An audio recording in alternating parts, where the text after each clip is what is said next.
నమస్కారం. అమరావతి న్యూస్ కి స్వాగతం. ఆంధ్రప్రదేశ్ ఢిల్లీకి మించిన లిక్కర్ స్కామ్ జరిగిందని రాష్ట్ర ఎక్సైజ్ శాఖ మంత్రి కొల్లు రవీంద్ర ఆరోపించారు. ఈ కేసులో బాధ్యులు ఎవరూ తప్పించుకోలేరని స్పష్టం చేశారు. ఈ సందర్భంగా గురువారం అనంతపురంలోని మీడియాతో మాట్లాడుతూ ఇప్పటికే లిక్కర్ స్కామ్ కు సంబంధించి సిట్ పూర్తి స్థాయిలో దర్యాప్తు చేస్తోందని చెప్పారు. దేశంలో ఎక్కడ లేని విధంగా ఒక మంచి మద్యం పాలసీ అమలు చేస్తున్నామన్నారు.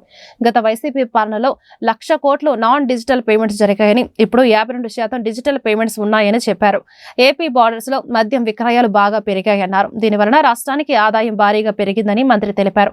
బెల్ట్ షాపుల మీద ఉక్కుపాదం మోపుతున్నామన్నారు. బెల్ట్ షాపు అనుబంధంగా ఉన్న షాపుల లైసెన్స్ రద్దు చేస్తామని మంత్రి కొల్లు రవీంద్ర స్పష్టం చేశారు. వైసీపీ హయాంలో రాష్ట్ర వ్యాప్తంగా దాడులు, హత్యలు, అక్రమ కేసులతో రెచ్చిపోయారని, 44 రోజుల పాటు తాను కూడా రాజమండ్రి జైల్లో ఉన్నానని చెప్పారు. 5 లీటర్ల దగ్గర 5.5 లీటర్ల నుంచి 6 లీటర్ పెరిగింది తప్ప తగ్గల. వీళ్ళు పెంచినటువంటి రేట్ల మూలంగా పక్క రాష్ట్రాల నుంచి నాన్ డ్యూటీ పెయిడ్ లిక్కర్ వచ్చింది. అదేవిధంగా ఇన్సిట్ లిక్కర్ కూడా విపరీతంగా పెరిగిపోయింది. బోర్డర్ డిస్ట్రిక్ట్స్లో అయితే 30 to 40% మనకి సేల్స్ పెరిగినాయి. అటు తెలంగాణ కానీ కర్ణాటక పోవాల్సినటువంటి ఆదాయం, మరి గతంలో వీళ్ళు వాళ్ళ జేబులకు పోయినటువంటి ఆదాయం మనం ఇవాళ మళ్ళీ మన ప్రభుత్వానికి తెచ్చుకోగలుగుతున్నాం. టోటల్ ఏ బాటిల్ ఎక్కడి నుంచి, ఏ డిస్టిలరీ నుంచి వచ్చింది, ఏ డిపో నుంచి వెళ్ళింది, ఏ షాప్ నుంచి వెళ్ళిందని కూడా టోటల్ ట్రాక్ చేసే సిస్టమ్కి మేము ముందుకు వెళ్ళబోతా ఉన్నాం గౌరవ ముఖ్యమంత్రి గారి ఆదేశాలతో. కాబట్టి దానికి తగిన విధంగా అన్ని గోడౌన్స్ను కూడా మరి అత్యంత ఆధునికంగా చేసుకోవడానికి ఇవాళ ప్రణాళికలు తయారు చేస్తా ఉన్నాం. దేశ ప్రధాని మోడీ పాలనలో భారతదేశం అన్ని రంగాల్లో అభివృద్ధి సాధించిందని బీజేపీ రాష్ట్ర అధ్యక్షురాలు ఎంపీ దగ్గుపాటి పురంధేశ్వరి తెలిపారు. ఏపీ అభివృద్ధికి కేంద్రం కట్టుబడి ఉందని స్పష్టం చేశారు. బీసీ కమిషన్ కు చట్టబద్దత కల్పించే బడుగు బలహీన వర్గాలకు సంక్షేమ పథకాలు అందించారని గుర్తు చేశారు. రాజధాని అమరావతి కోసం 4,280 కోట్లు మంజూరు చేశారని చెప్పారు. మేడికొండూరు మండలం పాలడుగులో గావ్ చలో అభియాన్ కార్యక్రమంలో దగ్గుపాటి పురంధేశ్వరి ముఖ్య అతిథిగా పాల్గొన్నారు. బీజేపీ నాయకులు, కార్యకర్తలు, గ్రామస్తులు ఆమెకు ఘనస్వాగతం పలికారు. ఈ మేరకు పురంధేశ్వరి మీడియాతో మాట్లాడుతూ వైసీపీ హయాంలో విద్వేషం, విధ్వంసం జరిగిందని ఆరోపించారు. పోలీసులపై జగన్ చేసిన వ్యాఖ్యలను తీవ్రంగా ఖండించారు. జగన్ తన వ్యాఖ్యలను ఉపసంహరించుకొని పోలీసులకు తక్షణమే క్షమాపణ చెప్పాలన్నారు. ఈ సమావేశంలో బీజేపీ జిల్లా అధ్యక్షులు చెరుకూరి తిరుపతిరావు, మండల అధ్యక్షులు భాష, రాష్ట్ర ప్రధాన కార్యదర్శి బిట్ర శివనారాయణ, జిల్లా ఇన్ఛార్జి రామకృష్ణారెడ్డి, మాజీ మండల అధ్యక్షులు వెంకటరమణ, రాష్ట్ర కార్యవర్గ సభ్యులు ఎడ్లపాటి స్వరూపారాణి, పాలపాటి రవికుమార్, కొక్కేరు శ్రీనివాస్ యాదవ్, వైవి సుబ్బారావు, కుమార్ గౌడ్ తదితరులు పాల్గొన్నారు. మీరు ఒక్కసారి భారతీయ జనతా పార్టీ సిద్ధాంతాన్ని గనక తచ్చి చూసినట్లయితే అంత్యోదయ అనేటువంటి మూల సిద్ధాంతానికి కట్టుబడి అంకితమైనటువంటి పార్టీ భారతీయ జనతా పార్టీ.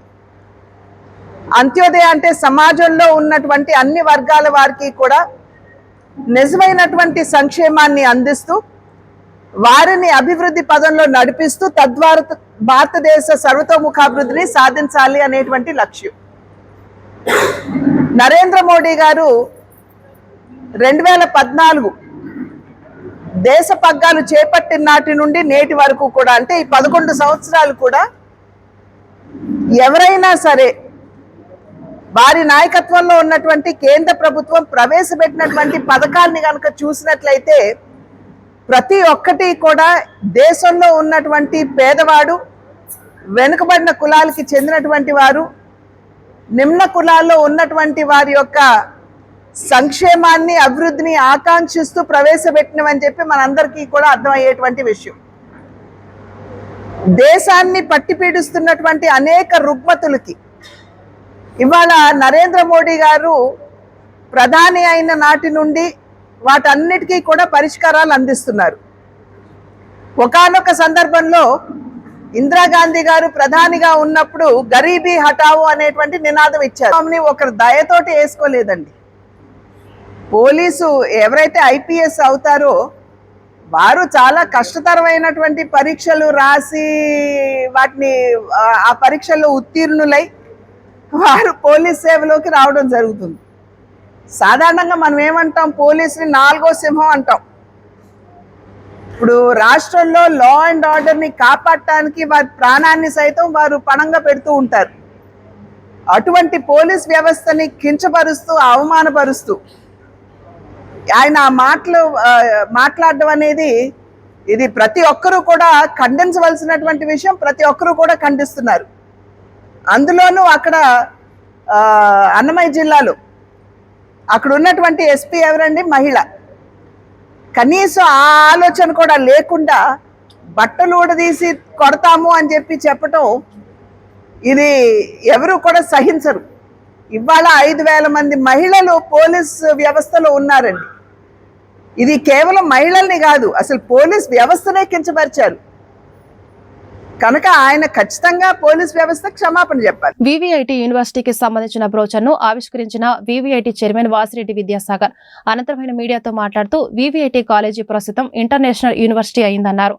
యూనివర్సిటీగా మారటంలో మంత్రి లోకేష్ కృషి ఎంతో ఉందన్నారు. విద్యార్థులు, తల్లిదండ్రులు, టీచర్ల సహకారంతోనే ఇంటర్నేషనల్ యూనివర్సిటీగా మారిందన్నారు. గతంలో మేనేజ్మెంట్ కోటాలో ఎంత ఫీజు తీసుకున్నామో దానికంటే తగ్గించి తీసుకోవాలని నిర్ణయించామని చెప్పారు. సామాన్యులకు కూడా విద్యను అందుబాటులోకి తీసుకురావాలనే ప్రయత్నం చేస్తున్నామని చెప్పారు.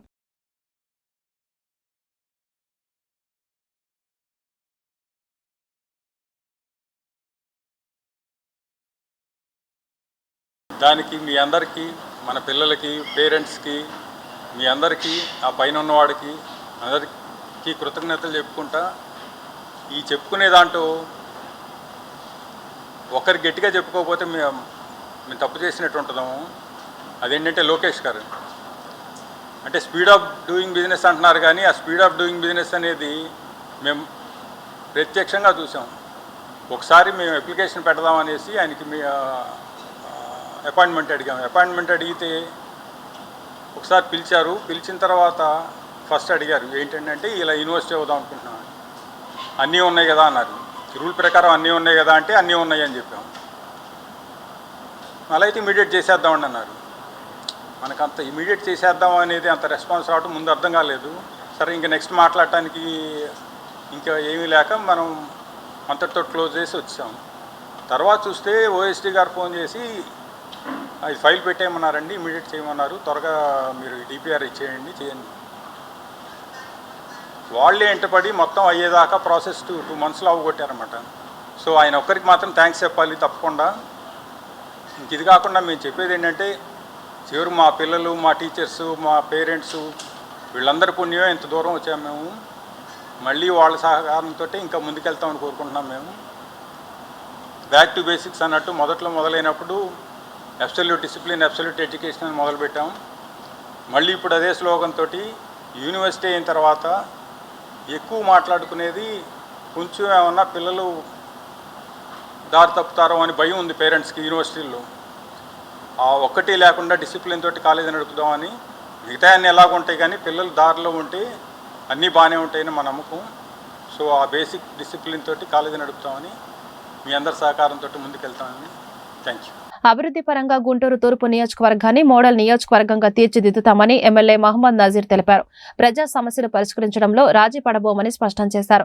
గత వైసీపీ పాలనలో 14వ డివిజన్ కార్పొరేటర్ అవినీతి గురించి ప్రశ్నిస్తే గుంటూరు కార్పొరేషన్ కక్ష కట్టి ₹1 కూడా అభివృద్ధి పనులు చేయలేదని ఆరోపించారు. గుంటూరు సమగ్ర అభివృద్ధికి కూటమి ప్రభుత్వం కట్టుబడి ఉందన్నారు. గుంటూరు తూర్పు నియోజకవర్గంలోని లాంచెస్టర్ రోడ్డు, కబాడిగూడెం 3వ line, Vinayak Nagar main road, Bavoji Nagar 3వ లైన్ ప్రాంతాల్లో 3.20 కోట్లతో చేపట్టిన పలు అభివృద్ధి పనులకు గుంటూరు ఇన్ఛార్జ్ మేయర్ షేక్ సజలాతో కలిసి ఎమ్మెల్యే శంకుస్థాపన చేశారు. ఈ మేరకు వారి మీడియాతో మాట్లాడుతూ నగరవాసులకు మెరుగైన మౌలిక వసతులతో పాటు కనీస సౌకర్యాలు కల్పిస్తున్నామని చెప్పారు. చంద్రబాబు పాలనలో ప్రజలందరూ సంతోషంగా ఉన్నారని వివరించారు. ఈ కార్యక్రమంలో స్థానిక కార్పొరేటర్ వేముల జ్యోతి శ్రీనివాస్, వహీద్, చౌదరి శ్రీను తదితరులు పాల్గొన్నారు. అందరికీ నమస్కారం. గుంటూరు నగరంలో చాలా విశిష్టమైనటువంటి ప్రాంతం సంగడిగుంట ప్రాంతం. ఈ ప్రాంతంలో ఎక్కువ శాతం మైనారిటీ వర్గాలు, పేద వర్గాలు నివసించేటువంటి ప్రాంతం. కనీస వసతులు లేక గత 5 సంవత్సరాల్లో గతంలో జరిగినటువంటి అవినీతిని స్థానిక కార్పొరేటర్ అడిగినందుకు 5 సంవత్సరాల పాటు నగరపాలక సంస్థ కక్ష కట్టి ఎక్కడ కూడా ₹1 కూడా నిధులు ఇవ్వక ఈ ప్రాంతాన్ని పూర్తిగా నిర్లక్ష్యం చేసినటువంటి పరిస్థితులు. చినుకు వర్షం పడితే మొత్తం కూడా డ్రైనేజ్ నీళ్లు పీకలవాగు పక్కనే ఉండడంతో డ్రైనేజ్ నీళ్ళు ఎంత కూడా రోడ్ల మీదకి వచ్చి ప్రజలు అవస్థలు పడుతున్నటువంటి పరిస్థితులు గతంలో ప్రతిపక్షం ఉన్నప్పుడుగా అనేక సార్లు ప్రశ్నించడం జరిగింది. కానీ ఈరోజు అధికార పక్షంగా దీన్ని పూర్తిగా అభివృద్ధి చేసేటువంటి బాధ్యతను తీసుకొని 2, 3, 4, 5, 6 లైన్లు డ్రైన్లు మరియు సీసీ రోడ్లను నిర్మాణం చేసి ఈ ప్రాంతంలో మౌలిక వసతులన్నీ కూడా పూర్తి స్థాయిలో అభివృద్ధి చేసేటువంటి బాధ్యతను తీసుకుంటా ఉన్నాం. సంగడిగుంట ప్రాంతంతో పాటు చుట్టుపక్కల ఉన్నటువంటి ఏదైతే కబాడిగూడెంతో పాటు అలాగే వడ్డెరగూడెం అనేక ప్రాంతాల్లో ఈరోజు మౌలిక సదుపాయాలన్నీ కూడా పూర్తి స్థాయిలో చేపట్టేటువంటి కార్యక్రమం చేస్తూ ఉన్నాం. ఒక పక్కన నల్ల చెరువు వాకింగ్ ట్రాక్ని అక్కడ కూడా కాంపౌండ్ వాల్తో పాటు డ్రైన్ని నిర్మించేటువంటి కార్యక్రమం, గ్రీనరీని పెంచి అక్కడ అవసరమైనటువంటి మౌలిక వసతులుగా డెవలప్ చేసేటువంటి కార్యక్రమంతో పాటు చాకల్గుంట ఎప్పటి నుంచో కూడా ఎవరు పట్టించుకోకుండా వాసన వస్తూ స్థానిక ప్రజలు ఇబ్బందులు పడుతూ ఉంటే దాన్ని కూడా ఫీడింగ్ చేసేటువంటి కార్యంతో పాటు అక్కడ ఉన్నటువంటి చెత్తని తొలగించి గ్రీనరీని పెంచి చుట్టూ ఫెన్సింగ్ వేసేటువంటి కార్యక్రమాన్ని కూడా తీసుకోవడం జరిగింది. ఈ విధంగా ఈ 2-3 డివిజన్కి సంబంధించి దాదాపు 3.5 కోట్ల రూపాయలతో అభివృద్ధి కార్యక్రమాలని గత 6 నెలల్లో చేపట్టడం చాలా సంతోషం. తప్పకుండా గుంటూరు నగరంలో సమగ్ర అభివృద్ధికి అవసరమైనటువంటి ప్రణాళికతో ముందుకు సాగుతాం. ప్రతి ఒక్కరికి కూడా అందుబాటులో ఉంటాం. నగరాన్ని పూర్తిగా అభివృద్ధి చేసి తూర్పు నియోజకవర్గాన్ని ఒక మోడల్ నియోజకవర్గంగా ముందుకు తీసుకున్నాం. 14 డివిజన్లో కార్పొరేటర్ గారి వార్డులో రావటం జరిగింది. గత 4 సంవత్సరాల నుంచి ఏ అభివృద్ధి పనులు లేక ప్రజలు చాలా ఇబ్బంది పడ్డాయని కార్పొరేటర్ గారు చెప్తున్నారు. అదేవిధంగా ఈ యొక్క కూటమి ప్రభుత్వం వచ్చిన తర్వాత ఈ 9 నెలలలోనే 95% వరకు అభివృద్ధి కార్యక్రమాలు పూర్తి చేశారు.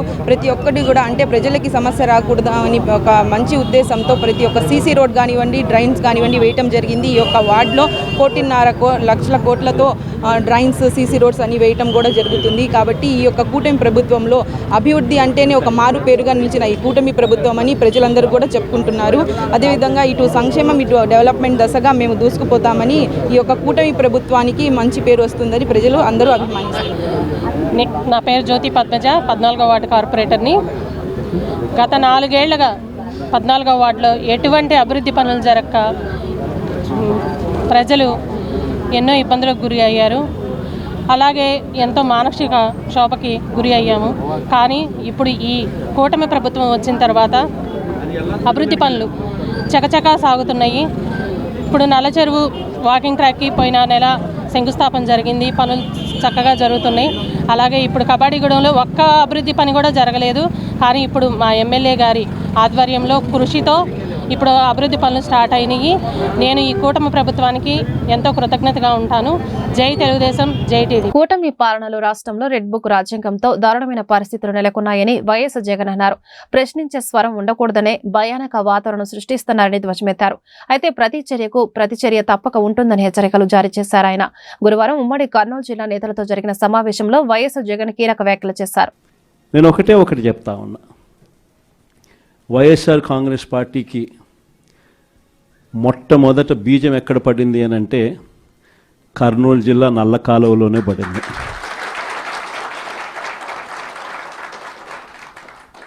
ఆ రోజు కూడా కేవలం ఒక మాట ఇచ్చినాం. ఆ మాట కోసం ఎందాకైనా కూడా పోయిన పరిస్థితుల మధ్య వైఎస్ఆర్ కాంగ్రెస్ పార్టీ ఆవిర్భవించడం, వైఎస్ఆర్ కాంగ్రెస్ పార్టీ ఈరోజు ఒక బలమైన పార్టీగా ఈరోజు రాష్ట్ర చరిత్రలో ఉండడం, దానికి బీజం కర్నూలు నుంచే పడింది. ఆ రోజు నుంచి నాతోనే అడుగులు వేశారు చాలామంది. ప్రతి అడుగులోనూ కూడా ఆ రోజు పార్టీ పెట్టిన రోజు నుంచి ఈ రోజు వరకు గమనిస్తే కూడా మన పార్టీకి ఎవరైనా కూడా సిద్ధాంతం ఏమిటి అని చెప్పి ఎవరైనా కూడా వైఎస్ఆర్ కాంగ్రెస్ పార్టీ ఐడియాలజీ ఏమిటి, సిద్ధాంతం ఏమిటి అని ఎవరైనా ఒక్కసారి కళ్ళు మూసుకొని ఆలోచన చేస్తే కంటికి కనిపించేది రెండు కనిపిస్తాయి. ఒకటి, విలువలతో కూడిన రాజకీయాలు చేయడం. రెండవది, విశ్వసనీయత అన్న పదానికి అర్థం చెప్పిన పార్టీ ఏదైనా రాష్ట్ర చరిత్రలో ఉంది అంటే అది వైఎస్ఆర్ కాంగ్రెస్ పార్టీ అని చెప్పి కూడా గర్వంగా చెప్తాం. నిజంగా ఈ 2 పదాలే వైఎస్ఆర్ కాంగ్రెస్ పార్టీ నడిపించి, అదే మాదిరిగా ఒక నాయకుడిగా గట్టిగా ఈ సిద్ధాంతాలను నమ్మి ఒక నాయకుడిగా అడుగులు ముందుకు వేశాను. నాలో ఈ గుణాలను చూసి మీరంతా కూడా నాకు తోడుగా ఇన్ని సంవత్సరాల పాటు అడుగు వేశారు. ఈరోజు నేను ఒకటి చెప్తా ఉన్నా. రాజకీయాలలో గెలుస్తాం ఓడిపోతాం, ఇది వేరే విషయాలు. కానీ ఈ రోజుకి కూడా ఖచ్చితంగా ఒకటైతే చెప్తాను, వైఎస్ఆర్ కాంగ్రెస్ పార్టీకి సంబంధించిన ఏ నాయకుడైనా కూడా, ఏ జెడ్పీటీసీ అయినా, ఏ ఎంపీటీసీ అయినా, ఏ సర్పంచ్ అయినా, ఏ వార్డు మెంబర్ అయినా, ఏ కార్యకర్త అయినా కూడా, జిల్లా స్థాయి నుంచి గ్రామ స్థాయి వరకు ఏ నాయకుడైనా, ఏ కార్యకర్త అయినా కూడా గర్వంగా మాజీ సీఎం జగన్ సతీమణి వైఎస్ భారతిపై అసభ్యకర వ్యాఖ్యలు చేసిన టీడీపీ కార్యకర్త చేబ్రోలు కిరణ్ ను మంగళగిరి గ్రామీణ పోలీసులు అరెస్టు చేశారు. సెల్ టవర్ లొకేషన్ ఆధారంగా విజయవాడ ఇబ్రహీంపట్నం వద్ద అతడిని అదుపులోకి తీసుకున్నారు. ఇప్పటికే టీడీపీ అధిష్టానం కిరణ్ పై తీవ్ర ఆగ్రహం వ్యక్తం చేసిన విషయం తెలిసిందే. మహిళలపై ఇలాంటి వ్యాఖ్యలను ఉపేక్షించేది లేదని తేల్చి చెప్పింది. పార్టీ నుంచి కిరణ్ ను సస్పెండ్ చేసింది. టీడీపీ నేతలే పోలీసులకు ఫిర్యాదు చేయడంతో అతడిని పోలీసులు అరెస్టు చేసి మంగళగిరి తరలిస్తున్నారు. చాలా తప్పు. మీ భారతి గారు కాళ్ళు పట్టుకుని నేను ఒక ఆడ వారి గురించి ఇలాగ మాట్లాడటం నా తప్పు, దయచేసి మీ కాళ్ళు పట్టుకుని నేనైతే క్షమించండి. నేనైతే క్షణికావేశంలో ఈ మాట అనాల్సి వచ్చింది. నేనైతే ఇంకనైతే వీడియోలు చేయదలుచుకోలేదు. నేను చేసిన పొరపాటు జీవితంలో ఇంకా నేనైతే చేయదలుచుకోలేదు. అమ్మ క్షమించు భారతి గారు. వక్స్ బిల్లుపై వైసీపీ దొంగట ఆడిందని సిపిఐ నేత నారాయణ విమర్శించారు. తిరుపతిలో ఆయన మీడియాతో మాట్లాడారు. వైసీపీ రాజ్యసభలో ఒకలా, లోక్సభలో మరోలా మద్దతిచ్చింది చెప్పారు. వక్స్ సవరణ బిల్లుకు వ్యతిరేకంగా దేశవ్యాప్తంగా ఈ నెల 12న నిరసనలు చేపడుతున్నట్లు తెలిపారు. పోలీసుల మనోధైర్యం దెబ్బతీసేలా జగన్ మాట్లాడకూడదన్నారు. సీఎంగా పనిచేసిన వ్యక్తి ఇష్టం వచ్చినట్లు మాట్లాడడం తప్పు అని పేర్కొన్నారు. ఈ భాష నుంచి వచ్చింది ఈ లాంగ్వేజ్ రాజకీయ నాయకులకి, అందులో పోలీస్ ఆఫీసర్ మీరు అధికారులు ఉన్నప్పుడు పోలీసులు ఉపయోగించుకొని దుర్మార్గాలు చేస్తే ఆ పోలీసు ఇప్పుడు శిక్షణ అనిపిస్తున్నారు. మరి ఇప్పుడు మళ్ళీ మీరు ఇదే పని చేస్తున్నారు. ఇప్పుడు పోలీసులు వాళ్ళు డ్యూటీ వాళ్ళు చేస్తున్నారు. పోలీసులను బెదిరించి మొదలు పెడితే ఆయన ముఖ్యమంత్రి ఉన్నాడు కదా, కరెక్ట్ కాదు. పోలీసులు ఏమైనా చేస్తే అది గవర్నమెంట్ చేసినట్టు లెక్క. మీరు గవర్నమెంట్ విమర్శించుకోండి, గవర్నమెంట్ మీద మీరు ఫైట్ చేసుకోండి. కానీ అధికారులను ఇండివిడ్గా పట్టుకుని ఆ విధంగా మాట్లాడమంటే వాళ్ళ మనోధైర్యాన్ని దెబ్బ కొడతారు. ఒకటి కొంతమంది మనోధైర్యాన్ని దెబ్బ కొట్టి ఆగిపోతారు, కొంతమంది తిరగబడతారు. ఇప్పుడు ఒక ఎస్ఐ ఏమంటున్నాడు, చాలా బూతులు మాట్లాడడం మొదలు పెట్టాడు. అట్లాంటి బూతులు మాట్లాడించుకోవాల్సిన అవసరం లేదు. అట్లాంటి మాటలు కూడా కరెక్ట్ కాదని నా ఉద్దేశం. గుంటూరు శంకర్ విలాస్ ఫ్లైఓవర్ బ్రిడ్జిని సింగిల్ ఐకానిక్ బ్రిడ్జిగా నిర్మించాలని మాజీ MLC KS Lakshmanarao chamber of commerce జిల్లా అధ్యక్షులు ఏల్చూరి వెంకటేశ్వర్లు డిమాండ్ చేశారు. ఆర్యూబీ నిర్మాణం చేశాకే ఆర్ఓబీ నిర్మాణం చేపట్టాలని విజ్ఞప్తి చేశారు. అలాగే సర్వీస్ రోడ్డు ఉండాలన్నారు. Better Shankar Vilas bridge Sadhana JAC ఆధ్వర్యంలో గురువారం ఉదయం లార్జ్ సెంటర్ నుండి హిందూ కాలేజ్ వరకు శంకర్ విలాస్ ఫ్లైఓవర్ బ్రిడ్జి నిర్మాణం సాగాలని కోరుతూ మానవహారం ఈ కార్యక్రమం జరిగింది. ఈ కార్యక్రమంలో పాల్గొన్న కెఎస్ లక్ష్మణరావు, ఏల్చూరి వెంకటేశ్వర్లు మీడియాతో మాట్లాడుతూ శంకర్ విలాస్ ఫ్లైఓవర్ బ్రిడ్జి నిర్మాణానికి తాము వ్యతిరేకం కాదని స్పష్టం చేశారు. భావి తరాల అవసరాలను తీర్చే విధంగా ఈ బ్రిడ్జి నిర్మాణం సాగాలన్నారు. కేంద్రం ప్రకటించిన నిధులు ఏమాత్రం ఈ బ్రిడ్జి నిర్మాణానికి సరిపోవని తెలిపారు. స్వార్థ రాజకీయాలతో బ్రిడ్జి పొడవు కుదిస్తే భవిష్యత్తులో ప్రజలు అనేక ఇబ్బందులకు గురవుతారని వివరించారు. నగరంలో గుంటూరు 1, 2 ఈ 2 ప్రాంతాలని అనుసంధానం చేసే శంకర్ విలాస్ ఫ్లైఓవర్ బ్రిడ్జ్, ఒక కొత్త బ్రిడ్జి నిర్మాణం చేయాలని 3 దశాబ్దాలుగా మేము అందరం డిమాండ్ చేస్తాం. నేను కూడా అనేక సార్లు శాసనమండలి సభ్యుడిగా కొత్త బ్రిడ్జి నిర్మాణం కోసం డిమాండ్ చేశాను. ఈరోజు పెమ్మసాని చంద్రశేఖర్ గారి చొరవతో ఈ బ్రిడ్జి నిర్మాణానికి పూనుకున్నందుకు మేము అభినందనలు తెలియజేస్తాం. బ్రిడ్జి నిర్మాణానికి మేము వ్యతిరేకం కాదు, ఇది నేను చాలా స్పష్టంగా చెప్పదలుచుకున్నాను. కానీ కట్టబోయే బ్రిడ్జి ఒక 70-80 ఏళ్ల అవసరాలు తీర్చాలి, ప్రజల అవసరాలు తీర్చే విధంగా ఆ బ్రిడ్జిని కట్టాలంటే ఇప్పుడు ఉన్నటువంటి డిజైన్లో మార్పు చేయాలని మేము డిమాండ్ చేస్తున్నాం. ఈ బ్రిడ్జిని అంబేద్కర్ సెంటర్ అంటే లార్జ్ సెంటర్లో ప్రారంభించి హిందూ కాలేజీ దాకా కొనసాగించాలి. రెండోది ఆర్యూబీ నిర్మాణం చేశాకే ఆర్ఓబీ నిర్మాణం చేస్తేనే జనరల్ ఆసుపత్రికి వచ్చేటటువంటి రోగులు ఇబ్బందులు పడకుండా సరిపోద్ది. అలాగే మూడోది సర్వీస్ రోడ్లు 30 అడుగులు పెంచి ఖచ్చితంగా 30 అడుగులు ఉండాలి. ఒక అంబులెన్స్ తిరగాలన్నా సర్వీస్ రోడ్డు ఉండాలి. 30 అడుగులు చేసి సింగిల్ ఐకానిక్ బ్రిడ్జిని నిర్మించాలని మేము డిమాండ్ చేస్తున్నాం. వీటన్నిటితో పాటు 98 కోట్లు ఈ బ్రిడ్జికి ఎంత మాత్రం సరిపోవు. ముఖ్యంగా గతంలో లోక్సభ సభ్యులు గల్లా జయదేవ్ గారు ఉన్నప్పుడే ఈ బ్రిడ్జి నిర్మాణానికి 167 కోట్లు ఎస్టిమేషన్ చేసి, ఆ రోజు 167 కోట్లు అంటే వాళ్ళు 200 కోట్లు అవుతుంది. కాబట్టి అదనంగా నిధులు సంపాదించి డిజైన్ మార్చి నగర ప్రజల అవసరాలకు అనుగుణంగా ఈ బ్రిడ్జి నిర్మించాలని మేము ఈ మానవహారం ద్వారా డిమాండ్ చేస్తామని చెప్పి ఎంతోమంది ప్రయత్నం చేశారు. కానీ ఇన్ని రోజుల తర్వాత మన గౌరవ ఎంపీ గారు పెమ్మసాని చంద్రశేఖరరావు గారు 98 కోట్లు శాంక్షన్ చేయించి బ్రిడ్జి నిర్మాణం చేయాలనే ఒక సంకల్పంతో ప్రారంభిస్తున్నారు. కానీ గౌరవ మినిస్టర్ గారు ప్రజల ఆకాంక్షలకు తగినట్టుగా కాకుండా వారు అధికారులను సమావేశపరిచి ఈ 98 కోట్లతోటి బ్రిడ్జి పూర్తి చేయాలనే ఒక సంకల్పంతో ఉన్నారు. దానివల్ల ప్రజలకు ఉపయోగం ఏమీ ఉండదు. బహుళ ప్రయోజనాలు పొందేటటువంటి బ్రిడ్జి కావాలని ప్రజలు ఆకాంక్షిస్తున్నారు. మరి ఈ రోజున మనం చూస్తుంటే మన ఇండియాలో కానీ ఇతర దేశాల్లో కానీ ఒక అద్భుతమైనటువంటి బ్రిడ్జిలు, కళ్ళు తిరిగిపోయే బ్రిడ్జిలు కడుతున్నారు. హిమాలయాలను తొలిచి వేల కోట్లతోటి మరి బ్రిడ్జిలు నిర్మించే ఈ సమయాల్లో కేవలం గుంటూరు నడిబొడ్డు రాజధానికి ఆయువు పట్టేటటువంటి గుంటూరు, అందులో ఈ శంకరవిలాస్ అనేది వ్యాపార సంస్థలకి మంచి సెంటర్. ఇటువంటి సెంటర్లో ఏదో తూతూ మంత్రంగా ఈ బ్రిడ్జిని నిర్మించి ప్రజలని అగౌరవపరచొద్దని చెప్పి నేను సవినయంగా మనవి చేస్తున్నాను. ఈ బ్రిడ్జిని మనం భావితరాలకు కానుకగా ఇవ్వాల్సినటువంటి బ్రిడ్జి ఇది. ఈ బ్రిడ్జిని ఫ్లైఓవర్గా మన అంబేద్కర్ బొమ్మ దగ్గర నుంచి హిందూ కాలేజీ వరకు ఫ్లైఓవర్ వేసి కింద సింగిల్ పిల్లలతోటి కట్టిస్తే ఇటు బ్రాడీపేట, అనండలపేట ప్రజలు ఫ్రీగా తిరగడానికి ఎక్కడా ఇబ్బంది లేకుండా ఉంటుంది. పైన ఈ బ్రిడ్జి కట్టాలంటే మినిమం 4 సంవత్సరాలు పడుతుంది. కాబట్టి ముందు అండర్ బ్రిడ్జి నిర్మాణం చేసి ఈ బ్రిడ్జి స్టార్ట్ చేస్తే ప్రజలకు ఉపయోగకరంగా. మాజీ మంత్రి కాకాని గోవర్ధన్ రెడ్డిపై పోలీసులు లూకౌట్ నోటీసులు జారీ చేశారు. ఆయన దేశం విడిచి వెళ్లకుండా ఈ చర్యలు తీసుకున్నారు. అన్ని ఎయిర్పోర్ట్లు, సీపోర్ట్లకు పోలీసులు సమాచారం ఇచ్చారు. ఇప్పటికే కాకాని ముందస్తు బెయిల్ పిటిషన్ను హైకోర్టు తిరస్కరించింది. మరోవైపు పోలీసులు 3 సార్లు నోటీసులు ఇచ్చినా ఆయన విచారణకు హాజరు కాలేదు. 12 రోజులుగా కాకాని మరో 4 నిందితులను పరారీలో ఉన్నారు. వీరి ఆచూకీ కోసం ఎస్పీ కృష్ణకాంత్ నేతృత్వంలో 6 పోలీసు బృందాలు రంగంలోకి దిగాయి. హైదరాబాద్, బెంగళూరు, చెన్నై ప్రాంతాల్లో ముమ్మరంగా గాలిస్తున్నాయి.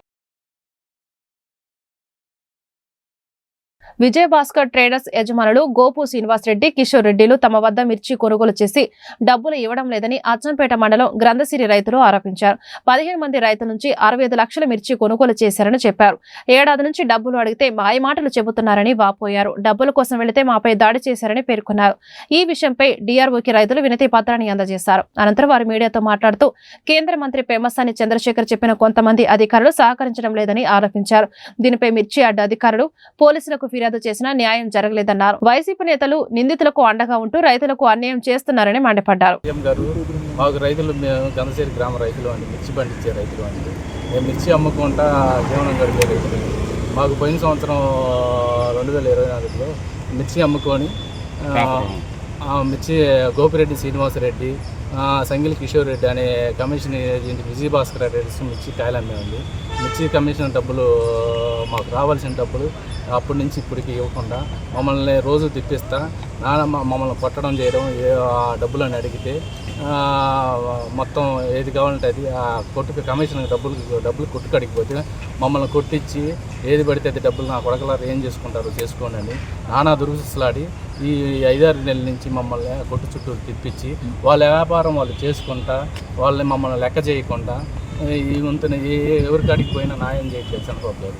మాకు మీరే న్యాయం చేయాల్సిందిగా ఎవరికాడికి పోయినా న్యాయం చేయకుండా మా ఎంపీ గారు బ్రహ్మసేని చంద్రశేఖర్ గారు తప్పిపోతే మా తరపున నిలబడి అధికారులందరికీ ఫోన్ చేసి చెప్పిన కొంతమంది అధికారులు మా న్యాయం చేయకుండా ఈ 5-6 నెలలు వాళ్ళ షాప్ చుట్టూ తిరిగి వాళ్ళు యథాచితిగా వ్యాపారం చేసుకుంటా వీళ్ళంతా గోపిరెడ్డి శ్రీనివాసరెడ్డి, సంగిల్ కిషోర్ రెడ్డి అనే వ్యక్తులు 150 కోట్ల దాకా వ్యాపారం చేసే వ్యక్తులు. వీళ్ళంతా అప్పిరెడ్డి గారి ద్వారా వ్యాపారం చేస్తా ఎవరిని లెక్క చేయకుండా డబ్బులు మాకు రావాల్సింది ఇవ్వకుండా అప్పిరెడ్డి గారు వాళ్ళకి బాగా సపోర్ట్ చేసి యాడ్లు మొత్తం మోసం చేసి రైతులను మమ్మల్ని బాగా మోసం చేస్తున్నారండి.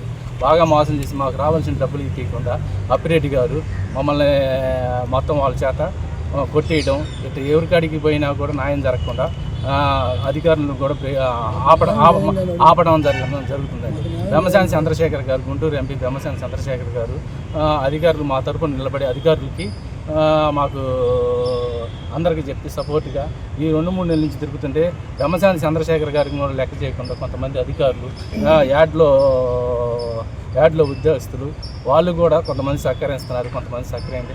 యథాచితిగా ఓల్డ్లో పెట్టిన అకౌంట్లో వాళ్ళు మిర్చి మళ్ళీ యథాచితిగా అమ్ముతామని 150 కోట్ల జనానికి యూనిట్ని డబ్బులు ఇవ్వాల్సిన డబ్బులు ఇవ్వకుండా మాలాంటి వ్యక్తులు ఇంకా రైతులు చాలామంది రైతులు మంది డబ్బులు ఇవ్వకుండా ఈ విధంగా మాకు అన్యాయం చేస్తున్నారండి. మేము ఈ వంతుని పొద్దున్నే వదులుకొని వచ్చి ఈ ఆఫీసుల చుట్టూ తిరిగి 5-6 నెలల నుంచి మేము తిరగని సాట అంటే చేయని సాటలు లేదు సార్. పొద్దున్నే రావడం, సాయంత్రం 10 దాకా ఇక్కడే కూర్చొని ఎవరో సాయం న్యాయం చేస్తారని చెప్పి అధికారుల చుట్టూ తిరిగి ఎస్పీ గారి కాడికి పోయి ఎస్పీ గారి కాడికి కలిసి అందరినీ బ్రేక్ చేసి ఈ అప్రేట్ అనే మిర్చి యాడ్ని రైతులను దోచుకుంటున్నారండి. రైతులను దోచుకొని ఇలా బాగా మోసం చేసి వాళ్ళకి సపోర్ట్. జే భాస్కర్ ట్రేడర్స్లో మిర్చి 5 రైతులు మిర్చి అమ్మామండి. అమ్మితే డబ్బులు ఇవ్వకుండా రేపు ఇస్తా మాపిస్తా అని చెబుతా ఉన్నాడు. సరే పోయినసారి గవర్నమెంట్ వైసీపీ గవర్నమెంట్లో ఉన్నాను కానీ మేము ఆ రోజు తర్వాత గవర్నమెంట్ మారినా కూడా అసలు లెక్క వేయకుండా మేము పదే తెచ్చినారు. మేము ఎస్పీ గారికి, డిఎస్పీ గారికి, సిఏ గారికి అంతమంది కంప్లైంట్ ఇచ్చినా ఎవ్వరు అసలు పట్టించుకోవట్లేదు, మా డబ్బులు ఇప్పించలేదు అంతే. నేను గౌరవనీయ ముఖ్యమంత్రి గారిని కోరేది ఏంటంటే మా డబ్బులు మాకు ఇప్పించవలసిందిగా కోరుతున్నాం. 6 కాలం కష్టపడి పండించి పంటను ఈ విజయభాస్కర్ ట్రేడర్స్లో అప్పి మేము మోసపోయాం. కావున మాకు దయ ఉంచి మా అందున మా డబ్బులు మాకు ఇప్పించవలసిందిగా కొట్టారండి. మెరగా మిర్చి యాడ్లోకి మీరు మమ్మల్ని బాగు చేస్తారని వచ్చి మేము తిరుగుతున్నాం. 3 నెలల నుంచి తిరుగుతుంటే అమలపడి కొడుతున్నారండి వాళ్ళు. మీరు ఏదన్నా చేయకపోతే మేము మందుతో చావడమేనండి, ఇంతకు తప్ప మాకు దారి లేదు. మీరు ఏం చేస్తారు? కలెక్టర్ గారు మొదలు చెప్తారండి. చంద్రబాబు గారు 10 లక్షలు 12 లక్షలు 20,000 ఏమైంది పెట్టి ఆగం చేసి చాటాలు చేసి వచ్చినట్టు మాట్లాడుతున్నారు. ఈ వార్తలు ఇంతటితో సమాప్తం. నమస్కారం.